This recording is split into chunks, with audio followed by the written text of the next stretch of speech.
Hello friends, welcome to Help Me Coder, the channel which talks about technology and helps the coder community out there. And in today's video, we are going to discuss about charts in Model Driven app.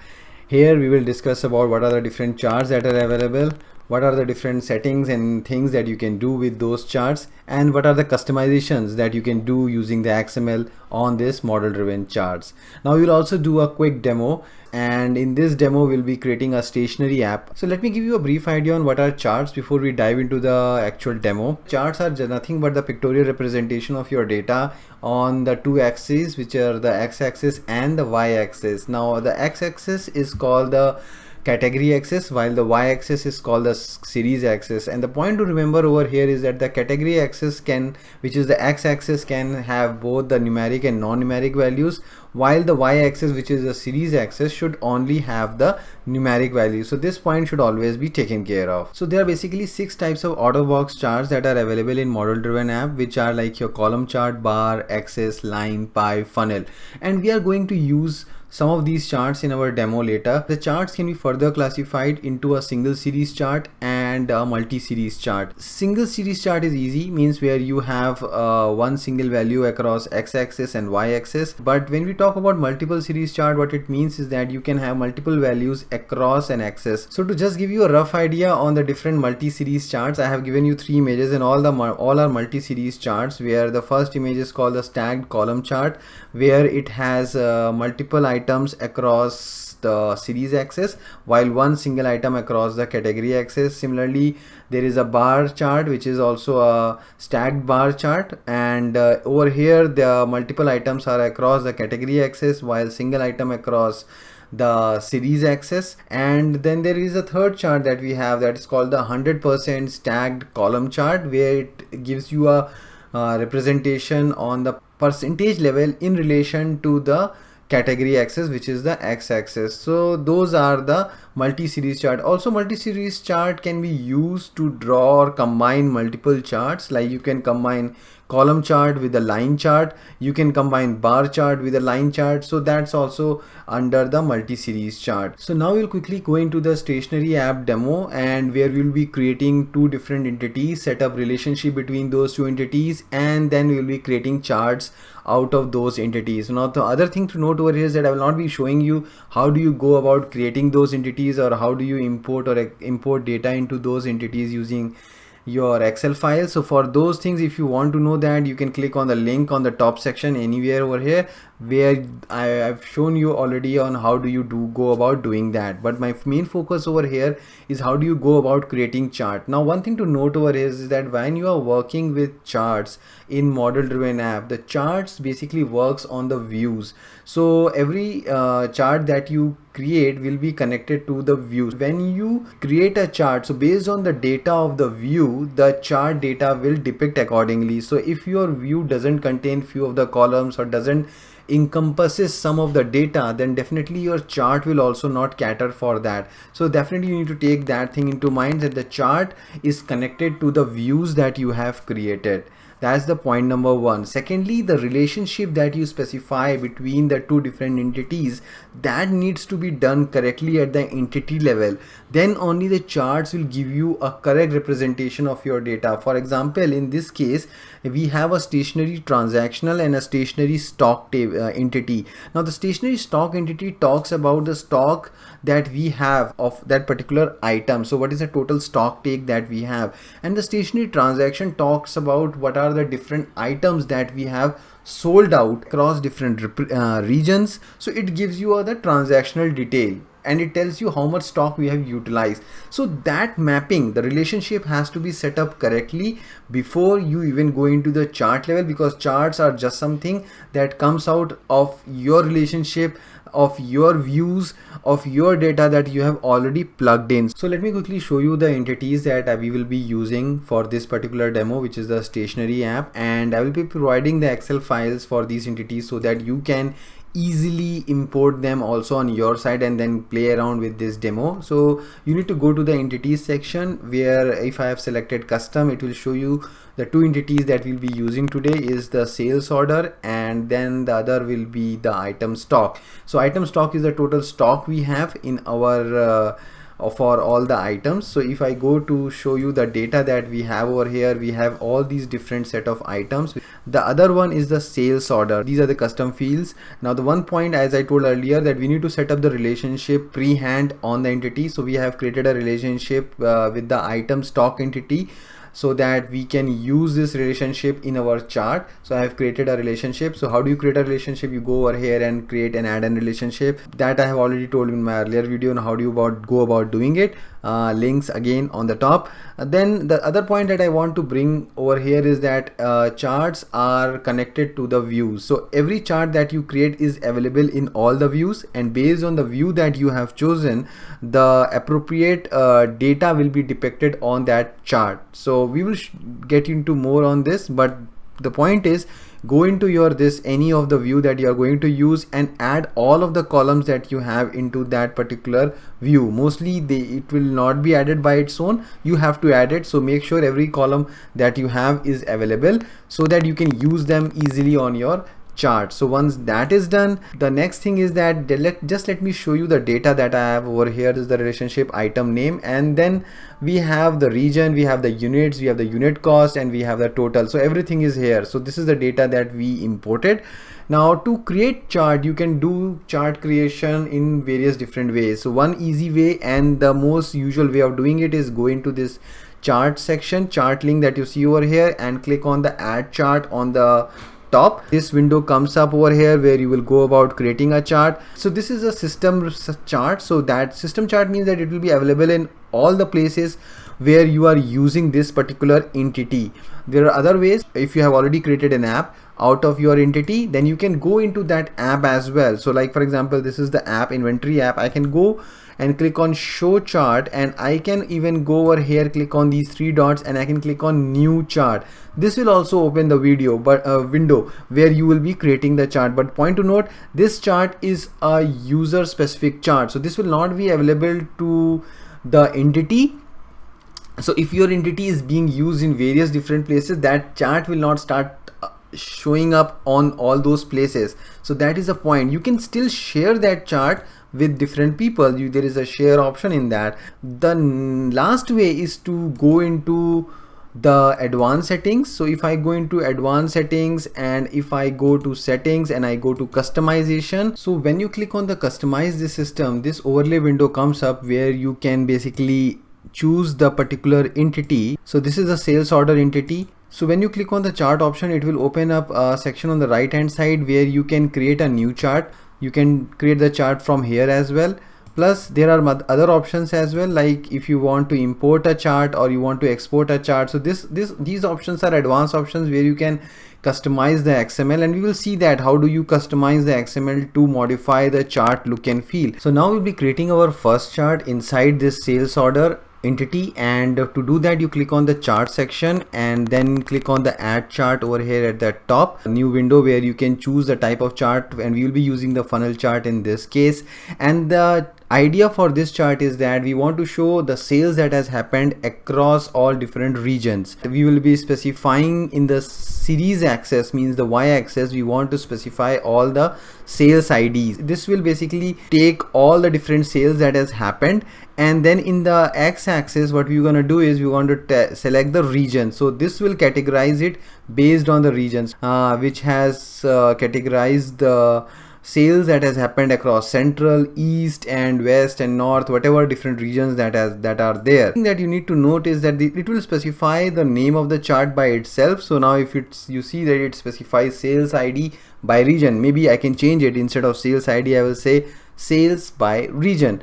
Let's save it. So this is the first chart. So once this chart is done, you will see that this will get created over here. But as you saw earlier, that the chart doesn't look nice on that region because it's very small, it's kind of little cluttered.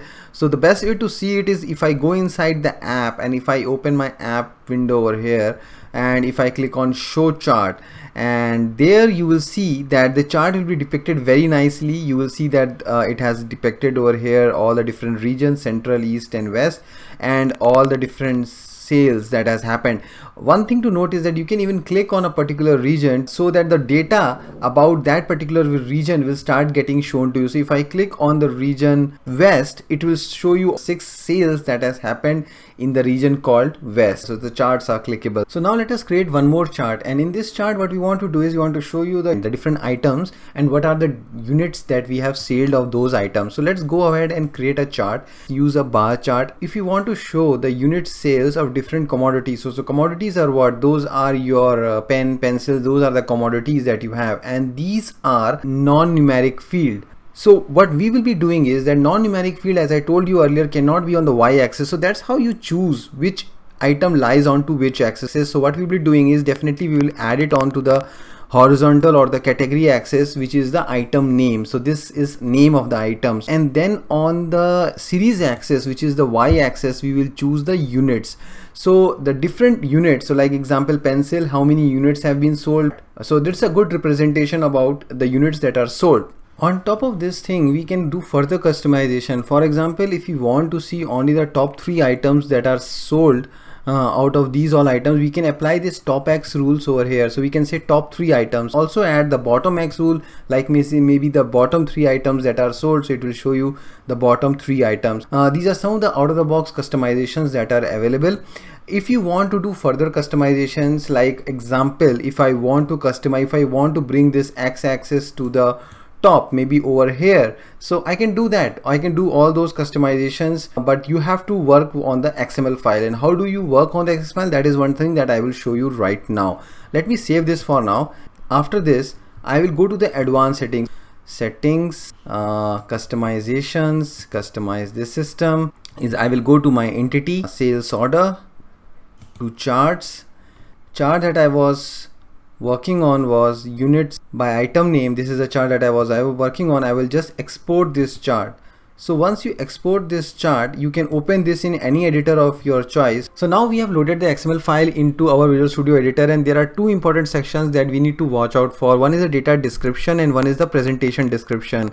Now data description talks about the data that we are loading in our chart. So for example, in this case, we are loading units from and item stock. So this is the data that we are loading right now, and the presentation description talks about the appearance of your chart. So for example, in this case, we are using bar chart.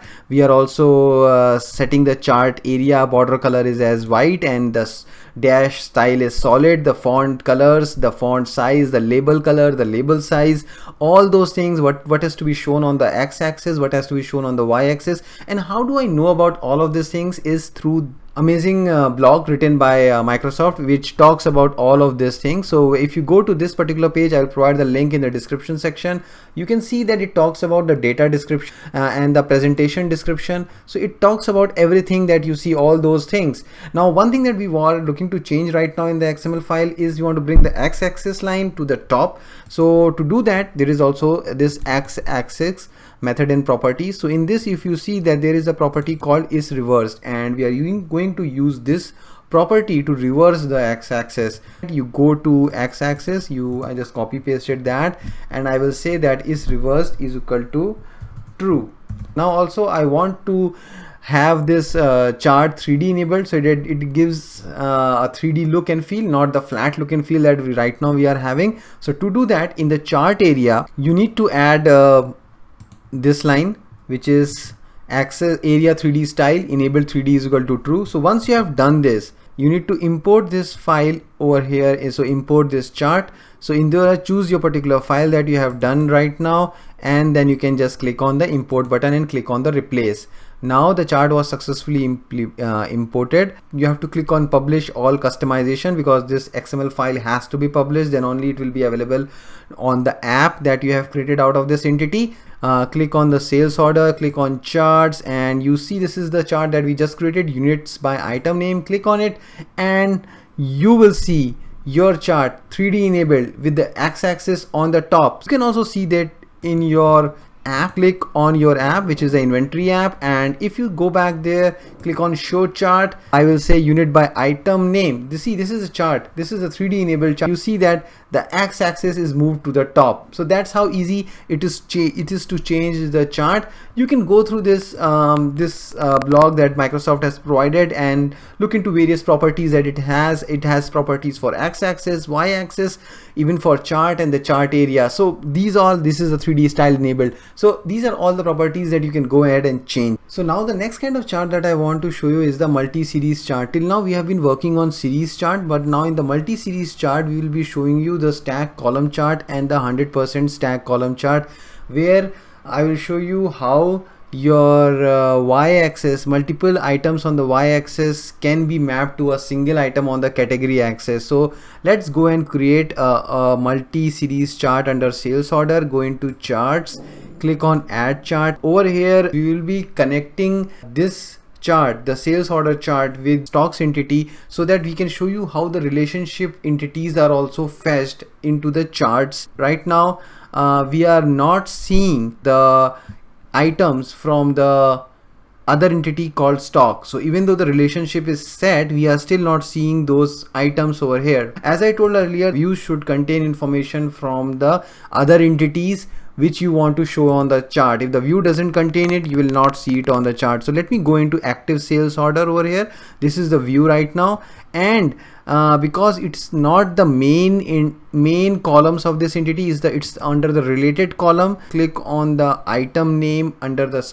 item stock entity. So I will just drop the value called stock over here, stock expiry as well, even though I'm not using it, but let me drop it over there, and let me publish it again. Then if I go back to the entities, if I go into the charts and if I click on add a chart again, so now if you see that it will load the items from the other entity, which was the stock entity, and in that entity we added these two items, stock and stock expiry, into the view. So unless and until you add it under view, you will not be seeing it over here while you are creating a chart from an entity. And the reason we want to have this as a multi-series chart, because we want to show a comparison between the total sales that we had for a particular item and the total stock that we have for that item. So to do that, we have to add, if we are using a column chart, we will be using two items over here. So we will say that we want to calculate total number of units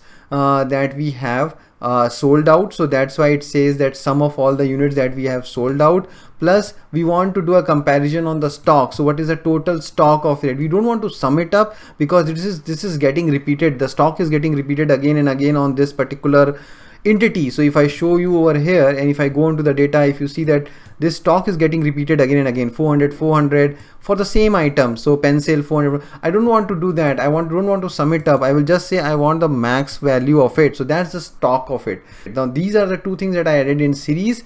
But what is the category against which we are doing this? So we are doing it against the item name. So the item name is all the pen, pencil, those things. So that has been added into the category access. So once that is done, if you see that this is the chart that is getting created, this is the column chart. Now if I do this using a stack column chart, it will give a better representation of it. So if you see that this is on the same section, instead of having two different lines, it will say that the blue bar is the total set of items that we have, the orange one is the ones that we have sold. So that's how the representation so one thing that you would have noticed in this example is that there are some charts which are dim right now because they don't support multiple categories, both on the x-axis or on y-axis, like pie and funnel chart. Bar chart does support multiple categories, but it supports only on the x-axis, not on the y-axis. So that's why it is also dim. Now for me to show you another example where we'll be using a stack bar chart, and that will be spread on x-axis. So we'll be using multiple categories on the x-axis. I will create another chart for you, and I will go into add a chart.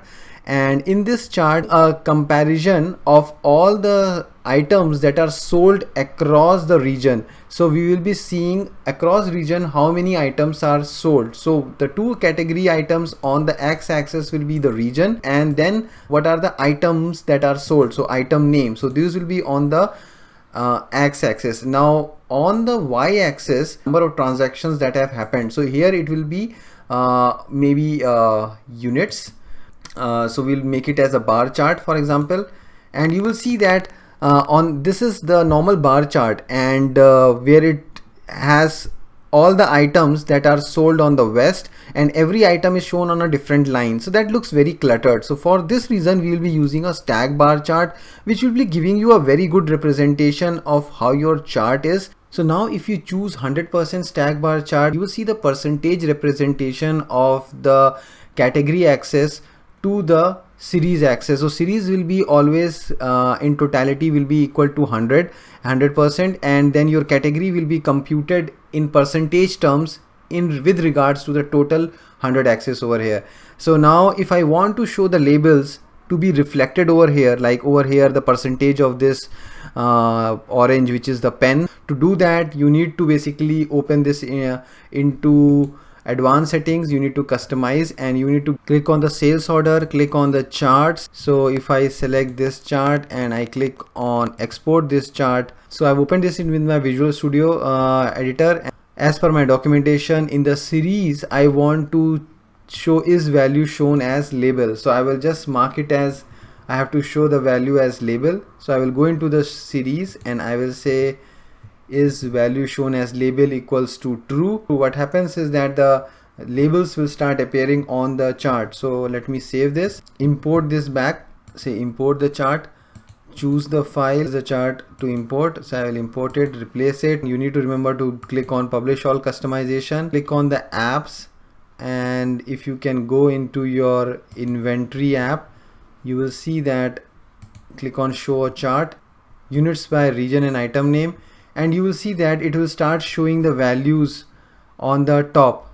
But as we wanted to, this is not a real representation, because this I wanted to show it as a percentage. So how do you do that? You just go back into the same XML file, and instead of is value shown as label is equal to true, I will say is value shown as label is equal to false, because I don't want to see the out of the box label, but I will say that I will give my own label, which is the hash percent. Once you write this label is equal to hash percentage, you save it, and then you again have to upload it back. So now if you see that the percentage have started appearing, so you see that there is a 58% on the central, 32% on the east, and 8% on the west. So it totals up to 100%. But the thing is, we wanted the total percentage of 100 to appear over here, not on this axis. We want it to appear on the series. Total should be 100 on this side. So how do you do that? How do you do this change?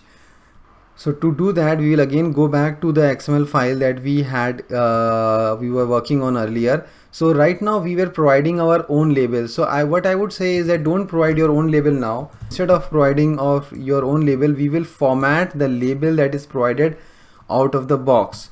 So we will say that the label format should be in this form, which is the